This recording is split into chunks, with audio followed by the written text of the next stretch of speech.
Greetings, my name is Christine On, and I'm the founder and international coordinator of Women Across DMZ. We're a global movement of women mobilizing for peace on the Korean Peninsula. It's my great honor to join you by video from Honolulu, Hawaii, and I'm honored to share with you a little bit about Women Across DMZ and our efforts to see through a peace treaty to end the Korean War and to ensure women's inclusion in the peace process. Let me start with a quick PowerPoint presentation about Women Across DMZ and some of our work, as well as a little video that documented some of our efforts from 2015. So we started with being inspired by the efforts of other women in conflict zones. And I was deeply inspired by the Liberian women and their efforts to build alliances across religious lines, Muslim and Christian. And that really sowed the seed for my dream for women's leadership in crossing the DMZ and their inclusion. And I first learned that the meeting that first brought North and South Korean women together was actually organized by a member of the Japanese Diet. She was a Japanese woman who brought the first meeting of North and South Korean women together in Tokyo in 1991, which then led to a series. And then in 2013, I heard that 5 New Zealanders crossed the DMZ by motorbike. And I said, if they could do that, then women certainly calling for peace should certainly be able to do that. So I quickly set off to work, and I contacted the DPRK mission to the UN, and he said, you should go to Pyongyang and make a pitch. And so here I was with my daughter, Jeju, and my friend Hejung Park, and we met the Korean Committee for Solidarity with the World's People, and we left with an MOU guaranteeing that we could hold a Women's Peace Symposium in Pyongyang. And so we set off to do that, and in March, we announced that we would be doing the crossing and at the UN, and we finally heard from the South Korean government, then Park Geun-hye, that we would be able to cross the DMZ at Kaesong. So this is a press conference in Beijing before we traveled into North Korea. And this is a Women's Peace Symposium we held with about 250 women, North Korean women, and where they shared with us the impact of the unresolved war on their lives, and the international women shared with them women's organizing in conflict zones around the world. And we started a Women's Peace March on the outskirts of Pyongyang. This is the Reunification Tower. We marched with 5,000 North Korean women.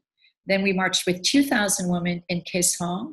And then we crossed the DMZ and were met by 3,000 South Korean women, where we marched along the barbed wire fences in Paju.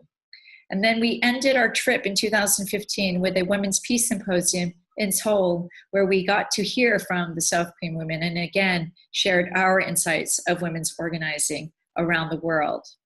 And so we have continued to do our education through the media and through high-profile actions. This is a letter we sent to President Trump a year ago, where we asked him to do what no president has done, which is end the Korean War and for freeze, and to begin family reunions, including the return of U.S. servicemen remains. And it's extraordinary to see that a year later, we have seen the outcome in the historic Singapore summit between Kim and Trump. And so we have continued to educate and organize through protests and online education, lectures, candlelight vigils, and of course, engaging policymakers at the highest levels, from the NSC to the UN Women to Canada's foreign minister, the Ministry of Unification in South Korea, and the US Embassy in Seoul. So we believe it's important to continue to bring women together, North Korean women, South Korean women, and international women, and to ensure women's leadership in the peace-building process. So I'm going to end here and now finish with a video, and I look forward to hearing from all of you and continuing our work together to see a peace treaty and ensure women's inclusion in the peace process. Thank you.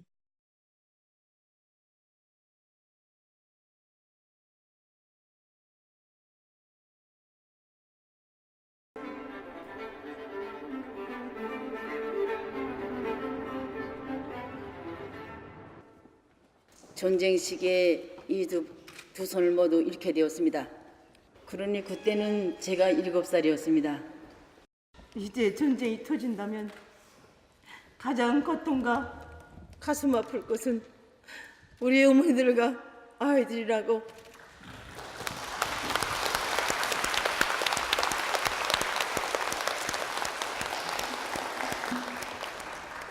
We brought a quilt from the United States made by Korean women diaspora, and the North Korean women had a quilt prepared.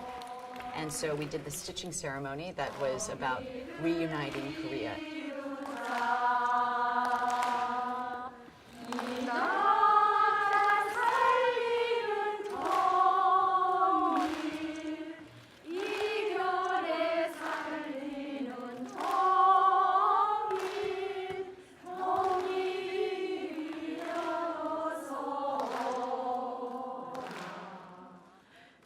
The essence of this journey for me is to bring back the human dimension in this conflict, where hearts have been broken, homes have been torn apart, families have been destroyed, and all we see on TV and in the international media is the militarized portion of this war.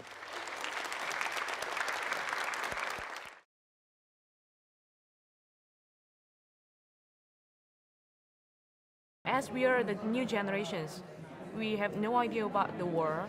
It's like just a story to us. Even though, Told by grandmothers or who experienced the war. It's like, you know, when we take part in this kind of Grand March, it's like we are just feeling, you know, experiencing the real war. We really want the reunification of Korea, so that we can also, you know, cross the DMZ later on. Really hope to cross it with you. But That is our desire. sorry, I can't.